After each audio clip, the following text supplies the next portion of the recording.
무엇에 목마르십니까? 라는 제목으로 하나님의 말씀 함께 살펴보고자 합니다. 성공적인 삶이란 어떤 삶일까 생각해 보게 됩니다. 저는 제법 많이 가지고 또 많이 배우고 명예와 권세를 소유한 사람들을 만날 기회들이 조금 있었습니다. 그러나 그런 사람들 중에는요, 얼굴이 딱딱하게 굳어 있어서 말이 통하지 않고 까다롭게 굴면서 자기의 지위나 성취에 대해서 예의를 갖추라는 태도를 가진 사람들을 많이 만났던 기억이 납니다. 성공적인 큰 교회 목회를 하고 계시는 목사님들도 제가 여러 분 만나고 섬기기도 하고 그랬습니다만은 참 소탈하게 그냥 자기가 누군지 알아보지도 못하게 지내시는 분이 계신가 하면 어떤 분은 부교역자들 옆을 지나가면서 부교역자들의 인사도 받지 않으시면서 고개를 딱 쳐들고 이렇게 지나가시는 분들도 계셨습니다. 마음속에서 저렇게 사신다면 어떻게 다른 사람들과 진실한 대화를 할 수 있을까? 저 사람은 정말 행복하실까? 이런 생각을 했던 기억이 납니다. 사회적으로 돈도 많이 버시고 이를테면 회사에서 최고의 위치에 계시는 분들을 이렇게 만나서 얘기를 하다 보면 그런 분들에게 돈이란 어떤 역할을 하는 것일까? 그분이 의지하고 있는 게 돈이고 지위니까요. 저분이 가지고 계신 저 태도가 돈과 지위가 없으면 어떤 모습으로 바뀔까? 이런 생각을 혼자 해봤던 그런 기억이 있습니다.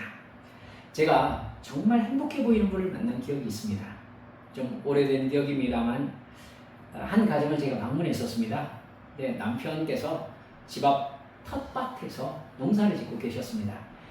깻잎 많이 나 있고 막 땀을 뻘뻘 흘리시면서 막 작은 이렇게 비닐 하우스 같이 생긴 거 이렇게 쭉 바디랑 있는 거 그거 막 작업하시더라고요. 마침 이렇게 저하고 얘기를 나누시다가 식사 시간이 돼가지고 함께 식사를 하자고 하셔서 밥을 먹게 되었습니다.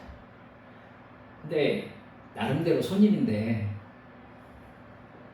아무 거리낌 없이 내놓은 반찬이 참 단촐했어요. 지금도 기억이 납니다만 강된장에 호박잎 그리고 김치 딱 있었습니다. 그리고 밥을 방금 해가지고 이렇게 내놓으시더라고요. 근데 남편께서요 얼마나 맛있게 먹으면서 당신이 만든 된장이 최고라고 식사하면서 계속 엄지를 지켜드는 거예요. 이게 부인께서 그러시는 거예요. 손님 있는데 그만 좀 하세요. 그러는데 제가 괜찮아요 그랬더니 저한테 하소연을 하시는 거예요. 매일 그래요. 매일. 그 얼굴에서 그 있잖아요. 왜 억지로 할 수 없는 행복의 그 느낌 있지 않습니까? 매일 그래요 하면서 얼마나 행복해 하시는지. 남편께서 저에게 그러시는 거예요. 그때 전도사님이었죠. 정말 이렇게 쑥스러워하시면서 저처럼 행복한 사람 없을 겁니다. 이렇게 얘기하시면서 밥을 그 반찬에 2그릇을 드시더라고요. 그리고 다시 밭으로 나가시는데 그 식사 시간의 행복이 저한테 확 이렇게 물드는 그런 느낌이었습니다. 그 집을 이렇게 나오면서 얼마나 가졌느냐보다 자신과 함께 있는 사람에게 얼마나 감사할 수 있느냐에 따라서 삶의 행복 지수가 크게 달라진다는 생각을 했었던 기억이 납니다. 오늘 우리가 읽은 성경 말씀에는 누구든지 목마르거든 내게로 와서 마셔라. 나를 믿는 자는 성경의 이름과 같이 그 배에서 생수의 강이 흘러나오리라. 이렇게 외치시는 예수님의 말씀이 나옵니다. 구원받고 예수님을 믿는 우리는 배에서 생수의 강이 흘러나오는 행복을 누리고 있는 하나님의 자녀인가 생각하게 됩니다. 맞다면 혹은 아니라면 그 이유가 무엇일까요? 오늘 말씀의 배경은 초막절입니다. 초막절. 유대인들에게 가장 중요한 절기가 유월절, 그다음 오순절, 초막절입니다. 초막절은 유대인들에게 추수감사절과 같은 절기입니다. 그래서 유대인들이 가장 성대하게 지키는 절기죠. 초막절이라는 절기는 바로 하나님께 두 가지 측면의 감사를 지키는 축제였습니다. 첫째는 하나님께서 지난 1년 동안에 이른 비와 늦은 비를 주셔서 보이는 육적 양식을 추수할 수 있도록 은혜를 주신 것을 기념하는 절기였습니다. 올리브, 포도 등을 추수해서 저장하는 감사절이었기 때문에 거두어 저장한다라는 의미로 수장절 이렇게 부르기도 했습니다. 둘째는 초막절의 본래적인 의미는요. 원래 왜 초막절이냐면 과거 이스라엘 백성들이 40년 동안의 광야 생활 동안에 하나님의 인도하심과 보호하심을 받아서 가나안 땅에 들어오게 하신 구원의 은총을 감사하는 절기였기 때문에 그렇습니다. 그러니까 초막절은 광야 40년 동안에 자기들이 초막을 치고 장막을 치고 살았던 것을 기념하는 절기인 겁니다. 광야 생활에서 지켜주신 은혜를 기념하는 의미로 초막, 즉 풀과 나뭇가지로 엮은 장막에서 일주일 동안 거주했기 때문에 장막절이라고도 불렀었습니다. 그러니까 초막절, 장막절, 수장절 모두 다 같은 절기의 이름인 겁니다. 초막절에는요, 첫날과 제8일째, 8일째 되는 날에 이스라엘 백성들이 감사 집회로 모였고요. 7일 동안 짐승을 잡아가지고 감사 제물을 하나님께 드렸습니다. 근데 예수님 당시에 특이한 초막절 행사가 하나 있었습니다. 뭐냐면은 초막절 기간 동안에 매일 아침 제사장이 금으로 만든 물단지를 가지고요. 실로암 연못에 가서 거기에다 물을 길어옵니다. 그래서 피 대신 제단에 그 물을 부어서 하나님께 바쳤습니다. 이렇게 초막절에 제단에 물을 붓는 의식에는요, 몇 가지 의미가 있어요. 우선 구약시대의 40년간의 광야 생활 중에, 여러분 광야가 왜 광야예요? 물이 없어서 광야잖아요. 예, 그런데도 하나님께서 반석을 깨뜨려 가지고 충만한 생수를 주셨던 하나님의 은혜를 기념하는 의미가 바로 물을 제단에 붓는 그런 의미였습니다. 그리고요, 장막절이 지난 후에는 밀과 보리를 파종해야 되는 시기가 되거든요. 그렇기 때문에 농사의 필수적인 비, 이른 비와 늦은 비를 내려주시기를 소원하는 의미도 있었습니다. 그리고 마지막으로 이 물을 붓는 의식은 구약에 약속하신 메시아를 기다리는 의미도 있었습니다. 모든 유대인들은요, 구약의 전통에 따라서 메시아께서 초막절에 오신다고 믿고 있었거든요. 제사장이 실로암에서 물을 길어올 때면 수많은 사람들이 환호하면서 그 뒤를 뒤따라갔다고 합니다. 이때 일부 제사장들은 은나팔을 불었고요. 또 다른 제사장들은 이사야 12장 3절의 말씀, 그러므로 너희가 기쁨으로 구원의 우물들에서 물을 기르리로다 라는 말씀으로 찬송을 불렀습니다. 그리고 제사장이 제단에 물을 부을 때 레위인들은 시편 118편을 찬양했습니다. 제사장들이 여호와여 구하옵나니 이제 구원하옵소서 라는 시편 118편 25절 말씀을 외치면 모든 회중들이 종려나무 가지를 흔들면서 시편 113편에서 118편으로 만든 할렐송이라고 그러거든요.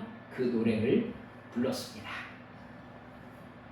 유대인들은 오늘 본문에 나오는 초막절의 마지막 날을 가장 큰 구원의 날로 지켰습니다. 바로 그때 이 마지막 날, 그 큰 구원의 날에 이 초막절 행사가 쫙 진행되는 것을 보시던 예수님께서 갑자기 성전에서 벌떡 일어서시더니 큰 소리로 외치신 게 본문 말씀인 거예요. 누구든지 목마르거든 내게로 와서 마시라. 저는 이렇게 얌전하게 얘기하지만 예수님께서는 사람들이 어마어마하게 보이거든요. 초막절에는. 그렇기 때문에 그 많은 사람들 앞에서 예수님께서 딱 쓰셔가지고 큰 소리로 말씀하셨을 거예요. 누구든지 목마르거든 내게로 와서 마셔라 외치셨을 거야. 안 그러면 들리질 않으니까. 마이크도 없었을 테니까. 나를 믿는 자는 성경의 이름과 같이 그 배에서 생수의 강이 흘러나오리라. 예수님이 왜 그러셨을까요? 예수님이 마음이 너무 아프신 거예요, 사실은. 예수님께서 지금 유대인들의 영적 상태를요, 바짝 메마른 죽기 직전의 상태로 보고 계시는 거예요. 여러분, 초막절은요, 그 어느 절기보다 물이 가장 많이 사용되는 절기였어요. 근데 예수님은 당시 유대인들을 영혼이 메말라 죽어가는데도 그것을 알지 못하는 불쌍한 사람들로 보신 것입니다. 유대인들의 현실이 뭡니까? 로마에 점령당해서 그들의 양식과 세금 갈취당하는 때였습니다. 그런데 그 갈 길 모르고 메말라 있는 유대인들에게 정말 복음을 전하면서 하나님의 뜻을 따를 것을 촉구해야 하는 제사장들, 바리새인들, 율법사들, 서기관들, 이 사람들은요, 모두 로마와 결탁해서 이익 구조를 만들고 자기들의 배만 채우며 살고 있었습니다. 그들은 돈을 좋아하는 사람들이었다고 성경에 나오지 않습니까? 명절마다 재물장사를 했습니다. 하나님께 바치기 위해서 먼 곳에서 가져온 재물들. 여러분, 해외에서 사람들이 오기도 하고요. 예루살렘에 갈릴리에서부터 내려오려면 몇 날 며칠이 걸리거든요. 그런데 거기에서 걸어 내려온 사람들이 가지고 온 재물들을 나름대로 하나님께 바치려고 자기들이 가진 것 중에서 가장 귀한 것을 구별해서 가져온 거 아니겠습니까? 그런데 제사장들이 그러는 겁니다. 이건 하나님께 바치기에 흠이 있는 재물이니 바치지 못한다. 그럼 어쩔 거예요? 그럼 어떻게 해야 됩니까? 내가 주는 재물을 사라. 그렇게 해가지고 성전에서 재물 장사를 했던 겁니다. 어쩌겠어요? 제사장이 재물을, 자기가 가져온 재물을 안 드려주겠다는데 살 수밖에 없었죠. 예수님께서 그런 성전의 재물 판매대를 다 뒤집어 보이시면서 너희들은 기도하는 집이라고 일컬어지는 나의 집을 강도의 소굴로 만들었다고 화를 내셨던 적이 있으셨지 않습니까? 당시 유대인들이 맞이한 초막절은요, 자기들에게 수학의 은혜를 베푸신 하나님의 은혜에 대한 감사 온전히 드릴 수 없었습니다. 자기들의 좋은 것을 로마에게 빼앗기는 상황이었으니까. 자기들을 하나님의 백성으로 선택하시고 구원하는 은혜에 대한 감사 드릴 수 없었습니다. 이미 자기들을 통치하는 자들은 이방인 로마인들이었기 때문입니다. 그러니까 사실 하나님의 백성으로서 하나님께 제물을 드리는 명절 때마다 이스라엘 백성들은 예루살렘에 모여서 애통할 수밖에 없었던 날이었던 겁니다. 여러분, 제정신이 있다면 제사장들이나 유대인들이 레위인들 그리고 그 율법 학자들 바리새인들이 어떻게 해야 되겠습니까? 너희들이 하나님의 말씀에 순종하며 살면 하나님께서 틀림없이 우리 민족에게 소망과 돌이킴을 주실 것이다. 우리에게 부흥을 다시 허락하실 것이다. 이래야 될 것 아니겠습니까? 근데 그 가엾은 유대인들을 대상으로 재물장사를 하면서 자기들의 배를 채우는 삶을 살았던 것입니다.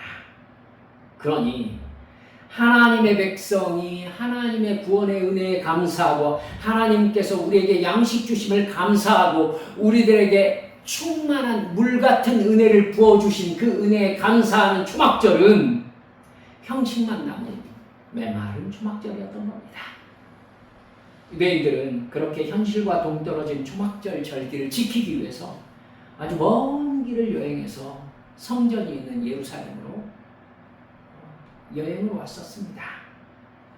심지어 해외에 있는 유대인들은 여러분 1년에 3번은 너희들은 내 앞에 와야 된다. 하나님께서 말씀하셨잖아요. 유월절, 오순절, 초막절은 하나님 앞에 유대인이라면 반드시 와서 예배를 드려야 했었습니다. 그러니 해외에 있는 디아스포라들도 와야 했던 거예요. 그들은 그렇게 7일 동안이나 텐트에 거하면서 제단에 물을 붓는 의식과 같은 율법이 요구하는 모든 종교 의식을 행했습니다. 마지막 날 희생예물까지 드리는 이 절기의 의식을 모두 마친 후에 그들의 마음이 행복했을까요? 감사하는 마음과 영적으로 충만한 심령, 하나님께서 채우시는 은혜의 이 물이 차량차량 차오르는 그 모습으로, 그 심령으로 돌아갈 수 있었겠느냐는 말입니다. 돈을 벌기에 눈이 벌게진 부패한 제사장들이 집전하는 의식에 동원되어서 행사를 마친 그들이 하나님과 올바른 관계를 회복하고 추수를 감사하는 마음이었겠느냐는 말입니다. 아닙니다. 제가 생각하기에 그들은 오히려 더 허무한 마음, 공허한 심령으로 하나님의 존재와 사랑과 능력에 대한 의구심을 가질 수밖에 없었을 것 같습니다. 우리는 언제까지 이런 절기를 지내야 하는가?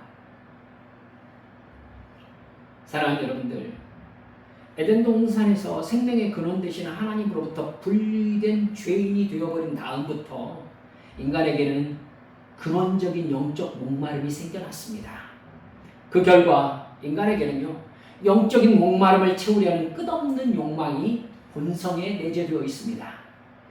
유아기 때 엄마의 사랑을 충분히 받지 못한 아이는요, 엄마의 젖에 유난히 집착하는 경향이 있다고 합니다.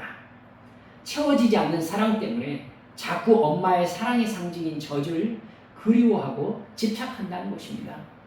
마찬가지로 생명과 사랑의 근원이신 하나님으로부터 떨어져 나온 인간은 무엇인지 말로 정확하게 표현할 수는 없지만 근본적인 영적인 목마름을 가지게 된 것입니다. 이런 영적인 갈증을 실존주의 철학자들은 인간의 실존적 불안이라고 불렀습니다. 사랑을 충분히 받지 못한 아이가 엄마의 젖에 집착하듯이 하나님으로부터 떨어져 나온 인간은 이 실존적인 불안을 떨쳐버리기 위해서 무언가에 집착하기 시작합니다. 불안을 떨쳐버리기 위해서 명상을 하기도 하고 무속적인 종교 행위에 집착하기도 합니다. 여러분, 연초 되면은 무당들 엄청 바쁘다고 하지요. 네. 여러분, 돈에 집착하고 사랑에 집착하고 때로는 어떤 일과 성취에 집착합니다. 그것들로 자기의 영적인 공허함과 목마름을 채워 넣으려고 하는 것입니다. 하지만 여러분 아시죠? 이렇게 사람들이 실존적 불안, 즉 알고 보면 영적 목마름을 없애기 위해서 하나님 아닌 다른 것에 집착하는 것, 성경은 이것을 뭐라고 합니까? 우상숭배라고 합니다. 우상숭배. 목이 마르다고 물 대신 음료수를 마시면 어떻습니까? 잠깐 괜찮은 듯 하다가 곧 다시 더 목이 마르는 것처럼 하나님 아닌 다른 것, 세상 즐거움과 쾌락, 육신의 만족을 위한 우상 종교에 집착하면 잠시 동안은 목마름이 해결되는 것 같지만, 뭔가 대답이 있는 것 같지만, 내가 답을 얻은 것 같지만 곧 다시 더 타는 것 같은 영적인 목마름에 시달리게 되는 것입니다. 그것이 바로 오늘 본문의 유대인들이 가지고 있던 영적 목마름이었습니다. 하나님에 대한 바른 믿음 없이 드리는 그저 형식만으로 지키는 초막절 의식은 그저 의무적으로 해야 하는 종교 행사일 뿐이었던 겁니다. 그렇기 때문에 참여할수록 하나님의 백성으로서의 충족감은 전혀 없는 채 우리가 누구인가 라는 본질적인 질문만 묻게 되는 것이죠. 나는 어떻게 살아야 하는가? 바로 그들에게 예수님께서 큰 소리로 외치신 말씀이 37절 말씀인 겁니다.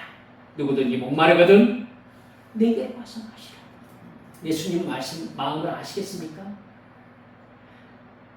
형식은 감사절이로되 감사할 것을 찾지 못하는 유대인들의 공허하고 목마른 마음을 예수님께서 알고 계시는 것이죠. 하나님께 감사하는 절기임에도 하나님의 임재를 경험하지 못한 채 마치는 행사가 무슨 의미가 있겠습니까? 그들이 실로암 연못에서 길어온 물을 제단에 붓는 것은요, 하나님이 주신 구원과 그 구원으로 인한 죄사함의 기쁨, 그렇게 하나님의 자녀에게 부어주시는 하나님의 충만한 은혜와 축복을 상징하는 것입니다. 그런데 그들은 그렇게 하나님의 충만한 축복과 은혜를 사모하며 드리는 이 초막절 제사 앞에 서 계시는 하나님의 아들을 못 알아보고 있어요. 그들에게 영적인 눈이 가려워져요. 지금 자기들 앞에 누가 앉아 있습니까? 하나님의 아들 예수 그리스도가 앉아 있었습니다. 그러나 아무도 그를 진정으로 내 영적인 목마름을 해결해 줄 하나님의 아들 메시아로 알아보지 못하고 있습니다. 그들의 눈이 가려져 있는 것이지요. 회개하지 못한 심령은 절대 영적인 사실을, 영적인 존재를, 영적인 현상을 올바로 해석해내지 못합니다. 예수님은 초막절 마지막 날 분주하고 시끄러운 성전에서 내가 생명을 주는 생명수다, 나를 믿어야 성령으로 충만한 만족스러운 삶을 살 수 있는 것이다 라고 외치고 계신 것입니다. 예수님은 인간의 근본적인 갈증에 대한 해결책이 오직 예수님을 믿는 것밖에 없다고, 내 앞으로 나오는 것밖에 없다고 외치고 계십니다. 그리고 예수님을 믿는 사람은 그 배에서 생수의 강이 흘러나올 것이라고 말씀하고 계시는 거예요. 영적인 목마름을 채우려고 돈과 이 세상의 쾌락, 경쟁에서 이기는 것에 매달려 있는 사람들에게 예수님을 믿음으로 하늘에서 부어주시는 충만한 은혜와 축복을 누리면서 진정한 감사를 드리는 거듭남으로 나오라고 예수님이 큰 소리로 외치고 계시는 거예요. 너희의 타는 목마름을 내가 해결해 줄 수 있다. 사랑하는 우리 성도님들, 이런 예수님의 말씀을 깨닫고 예수 안에서 진정으로 영적 목마름을 해결하시는 사람들이십니까? 진정으로 예수님으로 인한 생수의 강이 흘러나와서 우리가 찬양했듯이 나의 마음속이 늘 평안해 이러면서 항상 기뻐하며 쉬지 않고 기도하며 범사에 감사하는 천국 백성의 삶을 살고 계시냐는 것입니다. 우리는 하나님 앞에 구원의 은혜를 감사하며 내게 주신 복을 진정으로 깨닫기 위해서 첫 번째로 우리를 당신의 피 흘리심으로 구원해 주신 예수님의 십자가 앞에 다시 나아가서 죄사함의 기쁨을 회복해야 할 줄 믿습니다. 여러분, 우리의 영적인 목마름의 본질이 무엇인지 아십니까?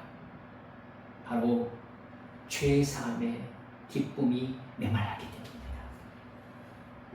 예수님의 십자가가 왜 있어야 했습니까? 바로 죄사함의 은총을 베풀어 주시기 위해서 예수님은 십자가에서 죽으셨어요.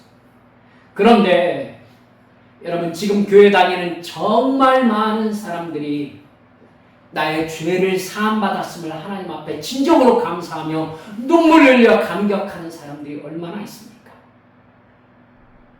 그저 마음속에 가가지고 교회 가서 내가 달라고 할 것만 몽땅 목록을 가지고 교회로 찾아 나오지 않습니까? 목마른 것 모두 다 적어옵니다. 하나님께서 뭐라고 하세요? 얘야, 내가 너에게 줄 수 있는 가장 큰 것이 구원의 은혜임을 너는 알고 있느냐? 내가 죄사함의 기쁨을 너에게 주었는데 그것이 너에게 진정한 기쁨이냐? 묻고 계시는 것입니다. 나 같은 죄인 살리신 존 뉴턴이라는, 알고 계시죠? 노예 상인이었습니다. 그 사람이 회개해서 하나님의 종의 길을 가면서 지었던 이 찬양이 바로 나 같은 죄인 살리신입니다.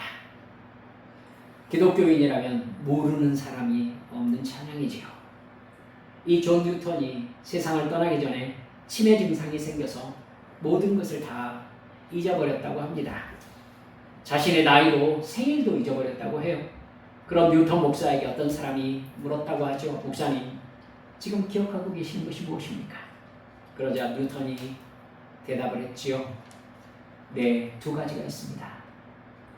내가 죄인이라는 것과 예수님이 나의 구주시라는 것. 이 두 가지는 제가 기억하고 있습니다. 라고 대답하더라는 것입니다. 우리에게 예수님이 누구십니까? 십자가는 오늘 지금 나와 어떤 관계가 있습니까? 그 구원의 기쁨이 내 안에 여전히 넘치고 있습니까? 돌아보십시다.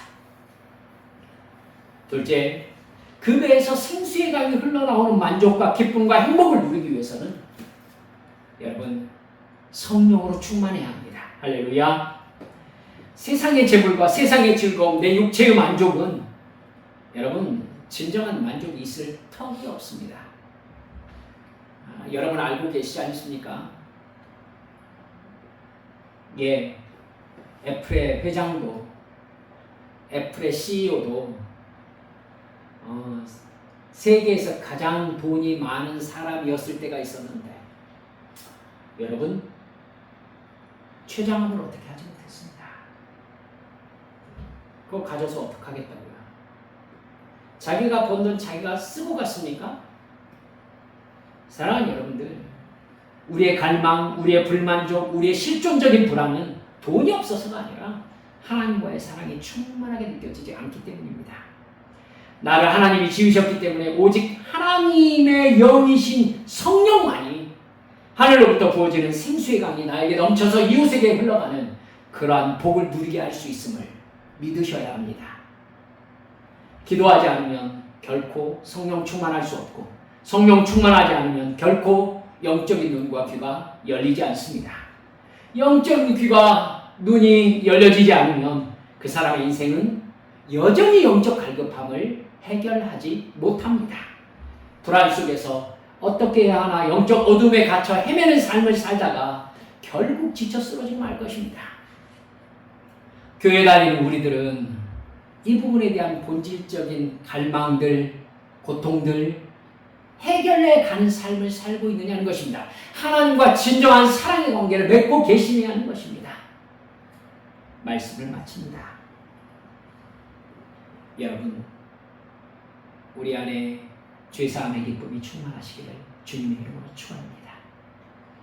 예수님을 진정으로 사랑함으로 말미암아 성령께서 내 삶을 인도하시는 그 믿음에 대한 확신이 여러분에게 넘치기를 축원합니다. 깨어 기도하며 성령 충만 받아서 하나님과의 통로가 늘 활짝 열려 있는 믿음의 성도들 모두 되어 주시기를 주 예수님의 이름으로 축원합니다. 우리 함께 하나님께 기도하십시다. 저는 예수님께서 오늘 말씀하시면서 그래요, 예수님의 이 말씀을 몇 사람이나 들을 줄 생각하시면서 이렇게 큰 소리로 외치셨을까 생각해 본 적이 있습니다. 여러분, 얼마나 답답하시면 그러셨겠습니까? 얼마나 가슴이 아프면 그 자리에서 일어나셔서 예수님이 누구인지도 모르는 사람들이 참 많은 그때에 그렇게 큰 소리로 외치시면서 누구든지 목마르거든 내게로 와서 마시라 외치셨겠느냐는 말씀입니다. 그 목소리가 우리 귀에는 들리고 있습니까? 우리 시간 하나님께 기도하시면서 주여, 저의 영적인 목마름을 세상의 것으로 채우려 하는 것 아니라 우리 주님 앞에 가서 죄사함의 기쁨을 회복받음으로 말미암아 성령 충만함으로 말미암아 하늘의 기쁨으로 채움받는 진정한 초막절이 내 안에 이루어지게 해주시라고 간절히 통솔을 기도하시겠습니다.